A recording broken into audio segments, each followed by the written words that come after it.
수업 들어갑시다. 오늘은 조금 일찍 끝나겠구나. 자, 오늘 마지막 시간. 이제, 왜? 왜? 뭐 있어요?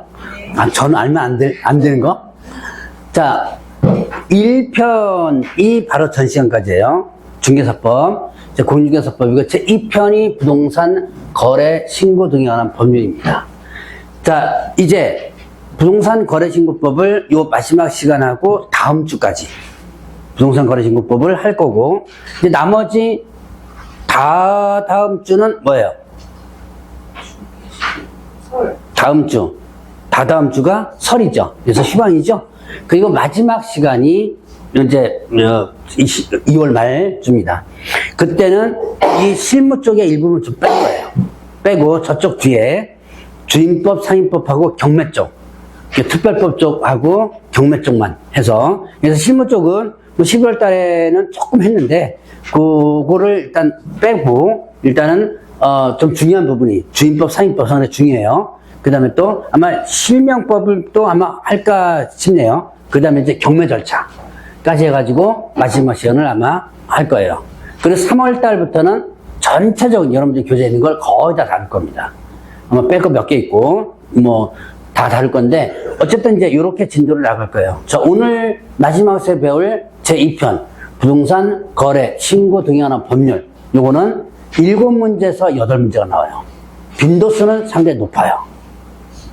많이 나오면 저는 10문제까지도 지금 예측을 하고 있는데, 아직까지는 10문제까지 나온 적은 없어요. 근데 여러분들이 이 부동산 거래 신고법은 반드시 또 공부를 해줘야 되는 게, 이게 좀 까다로워요. 이게 공법입니다. 이게 완전히 공법이에요. 그래서 여러분들이 공법 까다롭죠? 네. 기본적으로 좀 이해를 해야 되고 또 머릿속에 또 외워야 되고 하는 부분들이 많습니다. 생각보다. 자, 그러면 부동산 거래 신고 등에 관한 법률 부분을 보면, 자, 여기에 목적 나오죠? 목적. 자, 일단 당연히 부동산 거래 등의 신고 허가에 관한 사항을 정하죠. 그 다음에 건전하고 투명한 부동산 거래 질서를 확립하고 했습니다. 요거 같은 건 이제 말장난 하기 쉬워요. 제가 중개사법의 목적을 일단 살짝 건너뛰었는데, 요거는 나중에 이제 좀 두 개를 또 비교할 겁니다. 중개사법의 제정 목적과 이 제정 목적을 좀 비교할 거예요. 자, 그 다음에 국민경제 위반, 이것이 하나의 목적이다. 그러면 결국 거래 신고, 자, 이 부동산 거래 신고 등에 관한 법률은 신고하고 허가가 있어요. 그래서 부동산 거래 신고, 그 다음에 또 주택임대차 계약 신고, 외국인 취득 신고, 이런 신고가 있고, 그 다음에 또 토지거래 허가, 뭐 이런 부분들이 있습니다. 그 부분들을 하나씩 다 살펴보고 넘어갈 거예요. 자, 이제 제정 목적은 이 정도 그냥 눈에 익혀두시고 넘어가시고요. 아마 3월 달에는 요거하고 이제 중개사법 목적하고 비교를 좀 할 거고요. 자, 그러면 중요한 게 나와요. 용어의 정의. 이 용어의 정의는 반드시 머릿속에 기억을 해내야 되는데, 이 용어의 정의가 공인중개사법에 있는 내용과 조금 다르다는 것을 여러분들이 좀 생각해 줘야 돼요. 자, 일단 이 법에서, 자, 이 법은 지금 무슨 법이에요? 자, 공인중개사법은 수업 끝났다 그랬죠?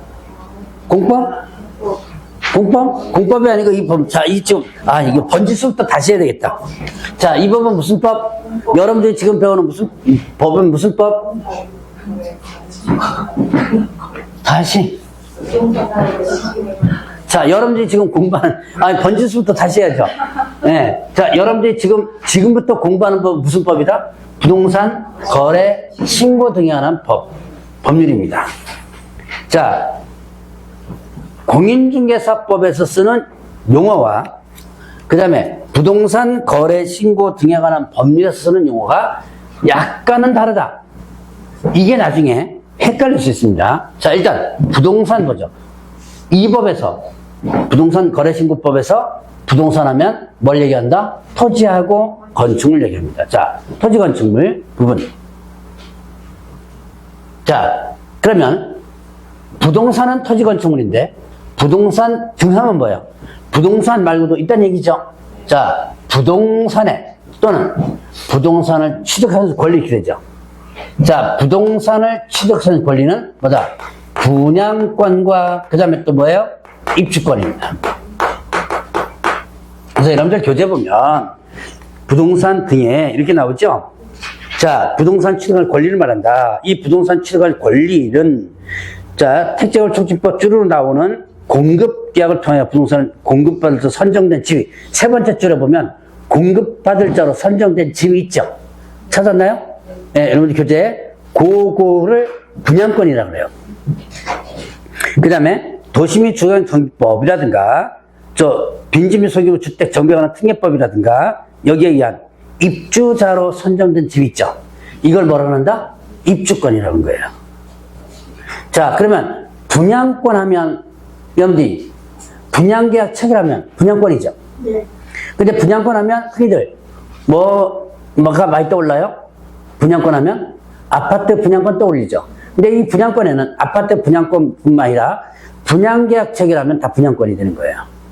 자, 그래서 조금 이따가 각각의 법 나올 겁니다. 그 다음에 또 입주권. 자, 도시 및 주거환경 정비법, 도정법이죠. 지금 공법 어디쯤 나가고 있는 중이에요?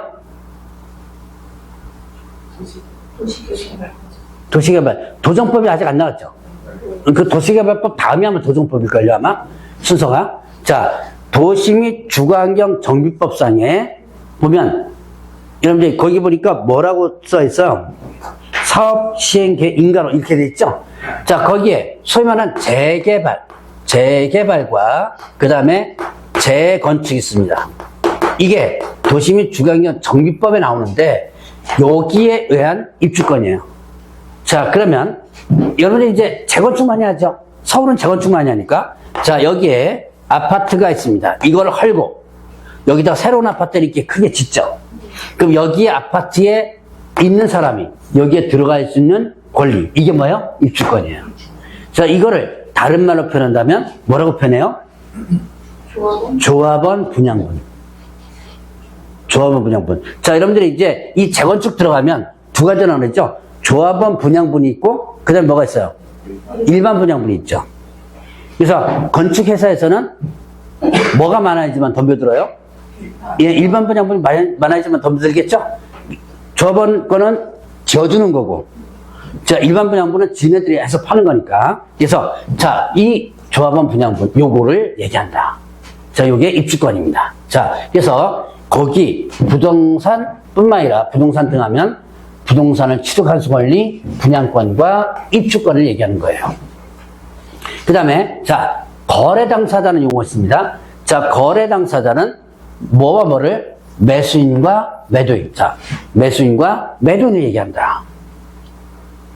자, 외국인 포함합니다. 자, 그러면 이 거래 당사자의 임대인과 임차인은 들어가요, 안 들어가요? 거래 당사자의 임대인, 임차인 들어간다, 안 들어간다? 안 들어간다. 조심.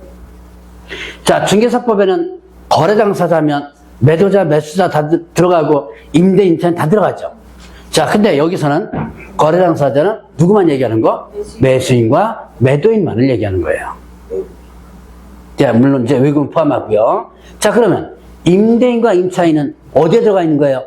여기 임대차 계약 당사자 여기 들어갑니다. 그래서 거래 당사자에는 임대인과 임차인이 안 들어간다는 걸 여러분들 좀 조심을 해줘야지만 돼요. 자, 그래서 이렇게 용어의 정의 일단 구분해 봤고, 자, 그러면 이제 넘어가요. 부동산 거래 신고. 자, 이제 본격적으로 이 법에서 가장 많이 출제되고 있는 부동산 거래 신고 제도. 자, 이 부동산 거래 신고를 일명 뭐라고 표현하죠? 실거래가 신고 제도라고 표현하죠. 실거래. 여러분들은 흔히들 많이 실거래가 신고 많이 들어봤을 거예요. 이게 언제부터 시행되는 거냐면 2006년도부터 시행한다. 자, 실거래가 신고 제도가 나오기 전에는 그냥 여러분들 부동산 등기 특별조치법에 의해서 검인 받으면 됐었어요. 네, 자, 이제 요거 아마 11월 달에도 잠깐 얘기했을 텐데 이 실거래가 신고 제도가 왜 나왔어요? 이게 나온 이유. 투기 이런 것도 있지만 자 2006년도 이전에는 여러분들이 매매 거래를 하죠. 그럼 세금 신고를 하죠. 이때 다운 계약서를 기본적으로 썼죠. 아주 관행상으로 다운 계약서 썼습니다. 그러니까 1억짜리가 거래가 되면 보통 세금 신고를 7천 정도나 8천 정도의 세금 신고를 한 거예요.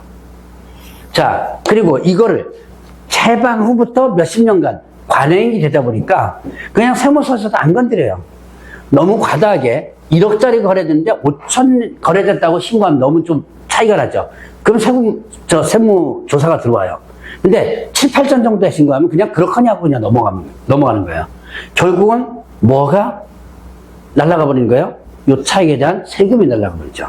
그래서 이 세금을 확보하기 위해서 실거래가 신고제도를 만든 거죠. 이게 이때 당시 말에 어마어마한 반대가 많이 있었습니다. 근데 어쨌든 2006년도니까 몇 년 됐어요 벌써? 네, 진짜 만 20년이에요. 2006년도 1월 1일부터 시행됐으니까. 자, 어쨌든 지금은 거의 정착이 됐고, 주택은 거의 90% 이상. 좀 고가주택이 조금 지금 문제가 있고, 아직까지 상가라든가 토지가 좀 그래요. 그냥 정착이, 많이 되진 않았어요. 그쪽 계열은. 그러나 주택은 한 90%가 실거래가 신고로다가 해요.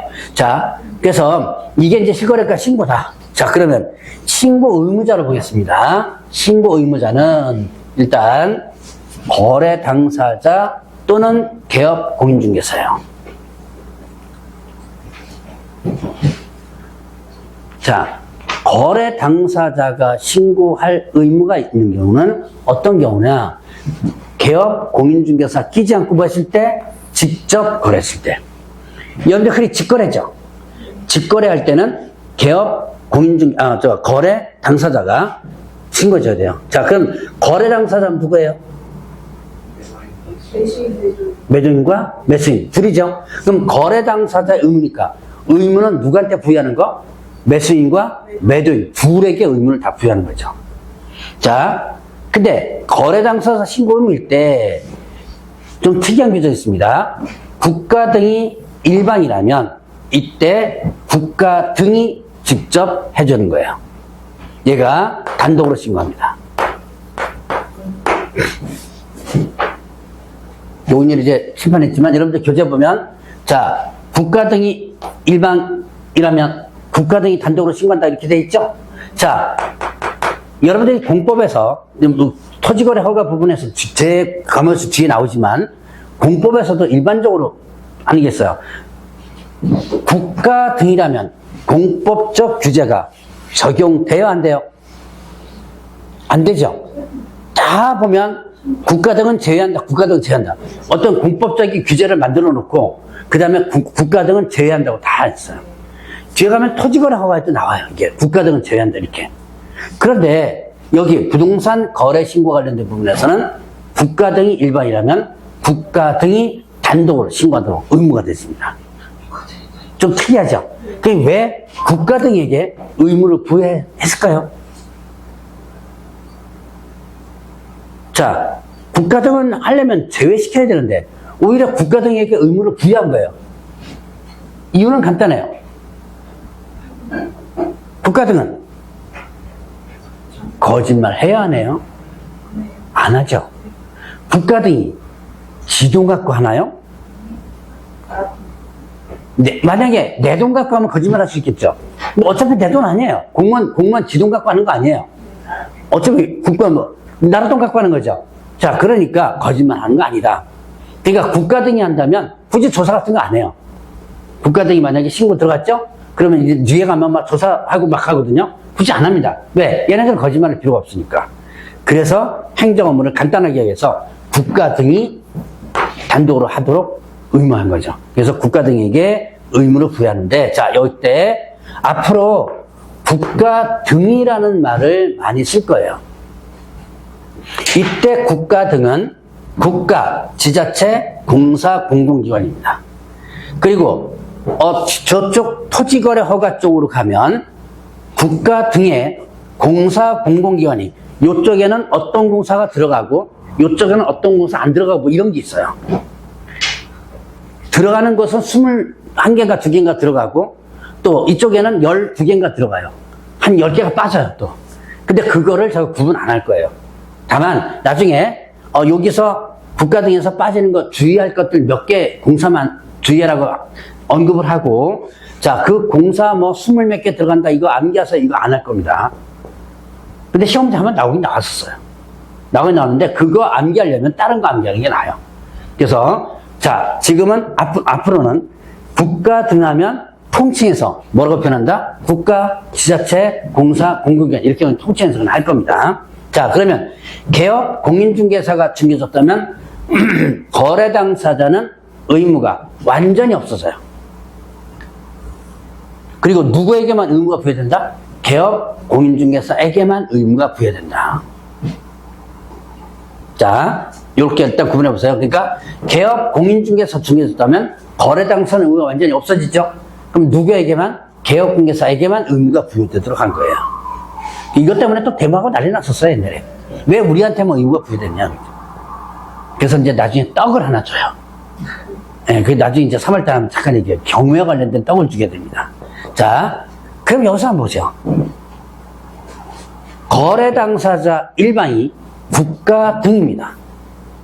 근데 개업 공인중개사가 중개졌어요. 자, 신고 의무자 누굴까요? 개업공인중개사. 네, 맞아요. 개업공개사예요.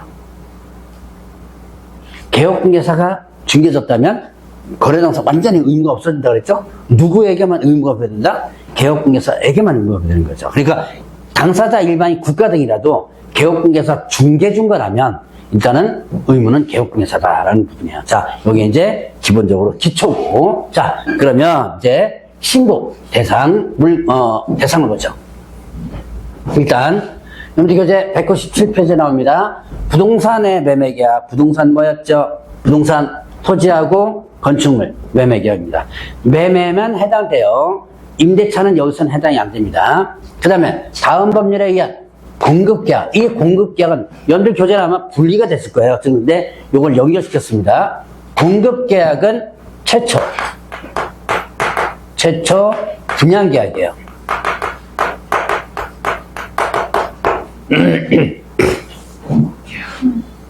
공급계약을 뭐라 한다? 최초 분양계약.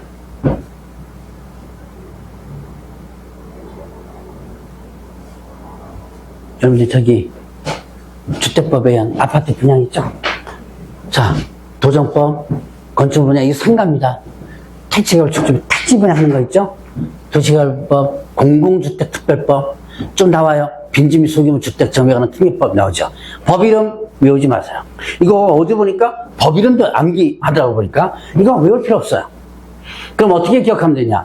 자, 공급계약이 공적이든 사적이든 부동산을 뭐 하는 거라면 공급하는 거라면 무조건 부동산 거래 신고 대상이에요. 자, 그래서 이렇게 기억하세요. 다 법 이름 다 외울 필요 없습니다. 자, 공적이든 사적이든 뭐 하는 거라면 부동산을 공급하는 거라면 다 부동산 거래 신고 대상이 된다. 그리고 공급하고 나면 분양계약체를 하죠. 여기 법에 의한 공급받을 지위에 뭐예요? 공급받을 지위. 여러분들 교재는 그 밑에 다음 어느 하나 여기 이제 A 부분에 나오죠. 요게 뭐죠? 요게 바로 분양권.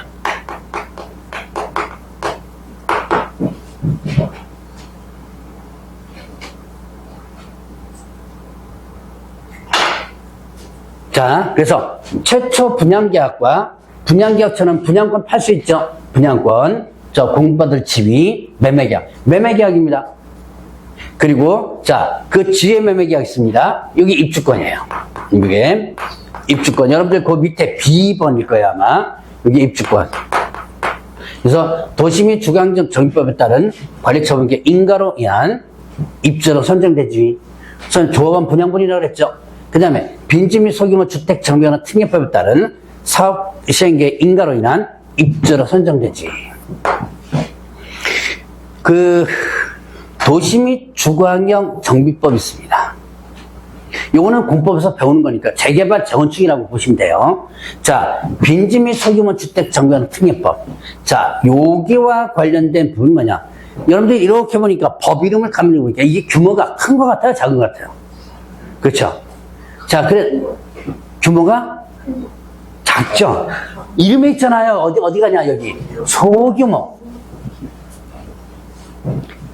이름에도 있잖아. 작다는 느낌이 있죠? 이거를 제가 뭐라고 얘기하냐면, 여러분들 11월 달 강의했으면 잠깐 들었을 거예요. 모아주택이라는 게 있어요. 여기 천안동 어디서 하는 것 같아요, 지금? 부천동에서 어디요? 모아주택 사라고 네. 부천동에서 네. 그 모아서 모아주택 그냥 모아서 모아주택이에요. 네. 말 그대로 모아주택이에요. 자, 여기에 저쪽으로 가면 빈집도 있더라고 보니까. 요 뒤에 골목 가면 빈집들이 이렇게 있어요. 한 세 채가 있습니다. 요새 도심에 빈집이 있으면 어떻게 돼요? 아무래도 위험하죠. 그래서 이거를 강제로 어떻게 하냐면 이제 사업 시행하는 거예요. 근데 요 세 채 갖고는 어떻게 돼요? 뭐 짓기가 좀 그렇죠. 그러니까 요 주변에 있는 주택을 몇 개 더 흡수시키는 거예요. 그래가지고 요걸 모아서 아파트 단지 하나를 동한 하나 이렇게 해서 만드는 게 모아주택이에요. 제가 직접 들었나? 제가 모아주택 얘기를 하면 이거 투자해도 되겠습니까? 라고 물어보시는 분, 예, 그랬죠. 하지 말라 그랬죠? 예, 왜 하지 말라 그랬을까요? 예, 그것도 그렇지만 규모가 작아요. 여러분들이 재건축 들어가죠? 그러면 아까 잠깐 얘기했을 거예요. 이렇게 재건축 들어갈 때는 건설회사에서 뭐가 많아야지만 덤벼들어요? 일반 분양분이 많아야지만 덤벼들죠. 그렇죠? 세대수가 많은데 자, 일반 분양분이 많아야죠. 조합원 분양분이 많고 일반 이만큼 있으면 수익이 안 나잖아요. 그러니까 안 덤벼들어요. 그래서 여러분들이 한 동짜리 아파트들 있죠? 이게 재건축하기가 되게 힘들어져요. 그래서 여러분이 지나가다 보면 거의 뭐 무너져 가는데 재건축이 안 돼가지고 뭐 그냥 그대로 있는 경우 있어요. 네, 그런 것들. 그러게 나중에 이제 다시 모아주택으로 옮겨가기도 합니다. 어쨌든 자, 이게 이런 주택이다. 좀 투자하기가 좀 그래요. 자, 어쨌든 그런 것들 이거다 보시면 돼요. 자, 깊게 들어갈 필요 없어요. 어차피 여기 깊은 내용은 안 나오니까 이 법에 의한 게 이런 거다라는 것만 알아주시면 됩니다. 자, 여기는 뭐예요? 매매계약. 그러니까 최초 분양계약, 공급계약이에요. 분양권, 입주권에 대한 뭐예요? 매매계약. 자, 그래서 요게 신고 대상이 된다. 매매만이죠? 임대차는 해당이 안 되죠. 자, 그러면 신고관청. 자, 일단 신고 기한 보죠. 언제까지 부동산 거래 신고해줘야 돼요? 계약처로부터 며칠? 30일. 자, 계약처로부터 30일이네. 어디다가? 부동산 소재지 시군구. 일명 뭐죠? 신고관청. 자, 여러분들이 이제 구분해야 될 게 또 있습니다. 등록 관청과 그 다음에 신고 관청이 있어요.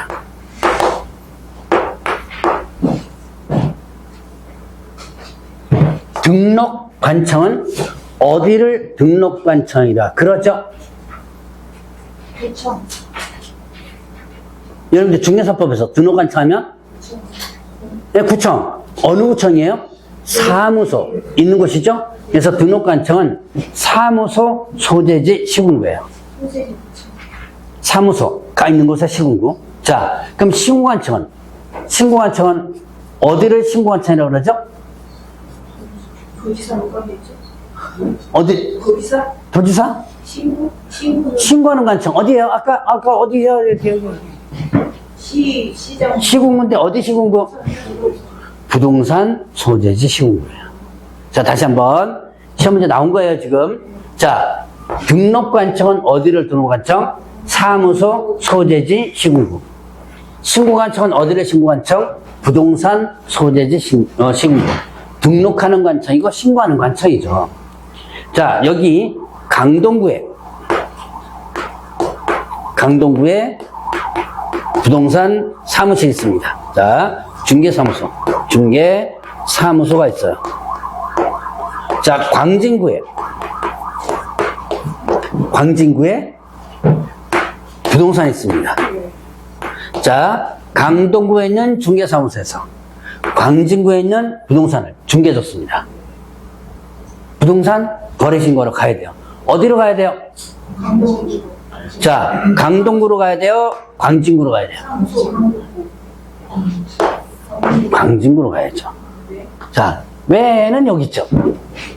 네, 자, 왜? 어디요? 자, 신고관청은 어디다? 부동산 소재지. 이 시험 문제 나온 거예요, 이게. 부동산 소재지. 네, 부동산, 그 사무소는 어디든지 간에. 네네. 사무소 어디든지 간에 신고는 어디다 가야 된다? 부동산 소재지 신고로 가져야죠. 되죠. 자, 그래서 신고관청과 등록관청 구분 일단 해놓으시고 한 두 번 들으면 이거는 쉬워요. 자, 그러면 이제 신고사항 보겠습니다. 198페이지에 신고사항 있죠? 자, 동그라미 한번 쳐보세요. 인계지 소지목 그 다음에 종면 실조개 이렇게 한번 해보세요. 인계지 소지목 그 다음에 종면 실조개.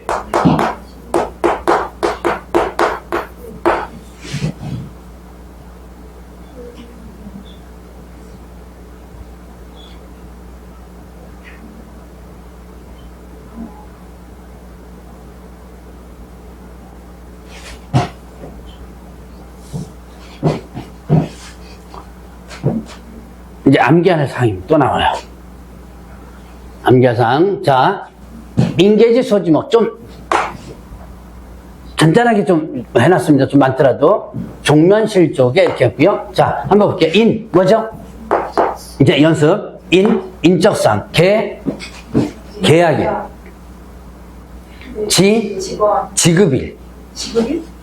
중도금 잔금의 지급일.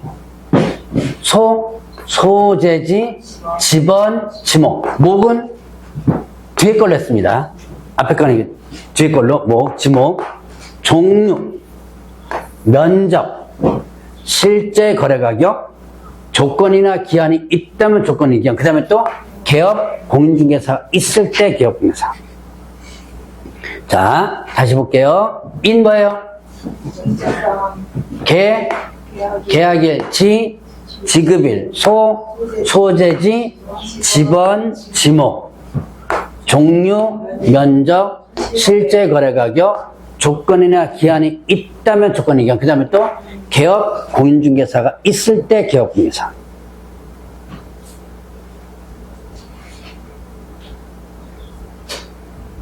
이제 자주 연습하는 것 수밖에 없어요. 뭐. 하다 보면 머릿속에 좀 들어와요. 자, 다시 한번. 인적상, 계약일, 지급일, 중도금, 잔금, 지급일입니다. 지급일이 중도금, 지급일 되고 잔금, 지급일도 있죠? 그 다음에 소재지, 지번, 지목, 종류, 부동산 종류죠?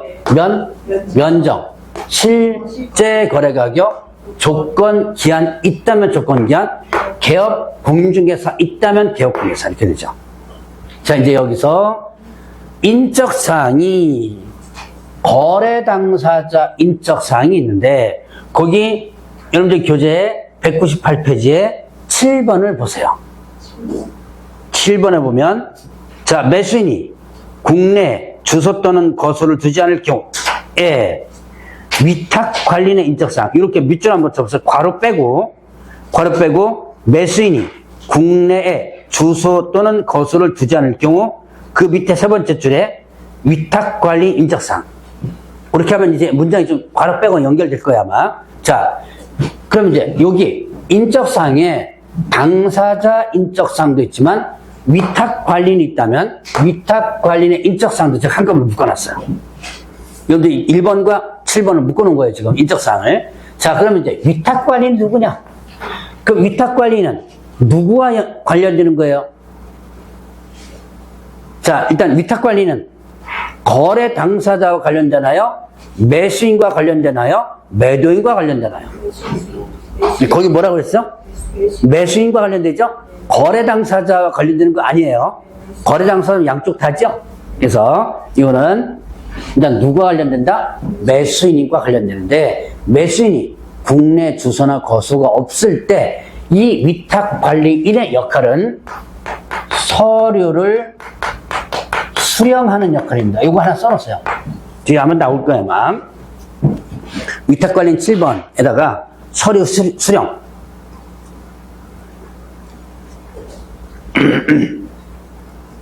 조심할 것, 신고의 위임인이 아닙니다. 물론 위임받은 사람이 위탁관리인이 될 수도 있어요. 그러나 위탁관리인 이꼴의 위임은 아니라는 얘기예요. 위임받은 사람이 위탁관리인까지 할 수도 있습니다. 할 수도 있는데 위임받은 사람과 달라요. 얘는 어떤 역할을 하는 거예요, 지금? 네, 서류를 수령하는 역할하고 누구와 관련되는 거예요? 누구와 관련되죠? 매수인과 관련됩니다. 매도인은 아닙니다. 이게 나중에 다 시험 문제 나오는 거예요, 이게. 자, 그러면 이제 요런 사항들이 기본적으로 부동산 거래 신고할 때 부동산 거래계약 신고서에 쓰는 내용들이에요, 이게. 자, 다시 한번 연습. 인 뭐라 그랬어요? 인적사항, 계약일, 지급일, 소재지, 지번, 지목, 요 목은 뒷걸렸습니다. 종류, 면적, 실제 거래 가격, 조건 기한 있다면 조건 기한, 개업 공개서 있다면 개업 공개서 이렇게 되죠. 자, 요게 기본적. 인적 사항은 거래 당사 조건뿐만 아니라 위탁 관리의 인적 사항도 일단 들어간다. 자, 암기할 거 많죠? 네. 그래도 공법보다 나을걸요? 어렵죠. 몰라요? 자, 그러면 이제 지금까지 여기서 본 거는 공통사항이에요, 지금. 공통사항이고 이제부터는 각각의 개별사항으로 신고할 사항으로 되겠습니다. 자, 법인 주택거래계약 신고서가 있어요. 법인 주택거래계약 신고서. 이거는 어떤 경우에 법인이 주택을 거래할 때요. 자, 법인 주택거래계약 신고서는 어떨 때? 법인이 주택을 거래할 때.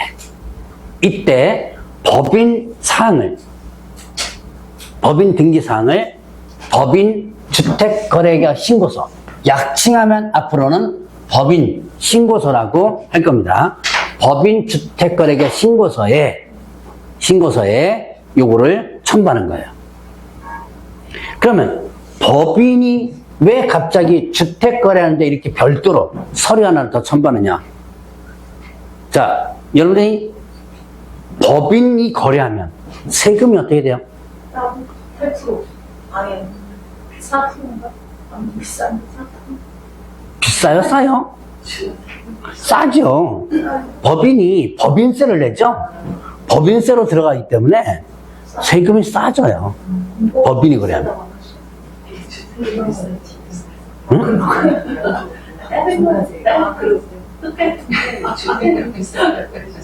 주택은? 근데 그 세법에서 나와요? 그러니까 법인은 법인세를 내거든요. 그래서 주택을 법인끼리 거래하면 세금 처리를 법인으로 처리하기 때문에 싸요. 네. 법인끼리 거래하는 것은. 자, 그래서 세금을 뭐 하기 위해서? 탈로 하기 위해서 법인을 가짜로 만들어요. 가짜로 만드는 건 아니지만, 페이퍼 컴퍼니라고 그러죠. 자, 식구들끼리 법인을 만듭니다. 친척끼리 법인을 만들어가지고 자기네들끼리 주택을 거래하기 위해서. 그러니까 자기네들끼리 거래하기 위해서 법인을 만든 다음에 그 다음에 그걸 갖다 이렇게 거래하는 거예요. 그래서 자, 요거를 막기 위해서 여러분들 교재 보세요. 거기 보니까 법인끼리 거래하거나 법인과 개인이 거래하거나 그럴 때 그 개인과 사이에 친족관계 여부 이런 거 있죠. 그거 보니까 여러분들 교재에 그 박스 안에 이런 게 있죠. 법인 거래당 상대방이 개인인 경우 해당 법인의 임원이거나 법인의 임원과 친족관계 여부, 법인과 법인 사이에 거래가 된다면 매도 매수 법인의 친족관계 여부. 왜냐, 지네 친족끼리 법인을 만든 다음에 가짜법만 실제 페이퍼 컴퍼니 만들어가지고 이렇게 거래하는 형태로 하는 거죠. 그래서 그거를 막기 위해서 법인이 주택을 거래한다면 어떻게 된다? 이때는 법인 주택거래계약 신고서를 제출하도록 하는 겁니다. 별도 제출입니다. 부동산 거래 신고서 말고 별도로 서식을 만드는 거예요.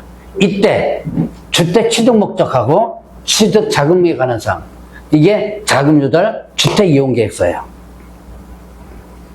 요거를 뭐 할 때? 매수할 때.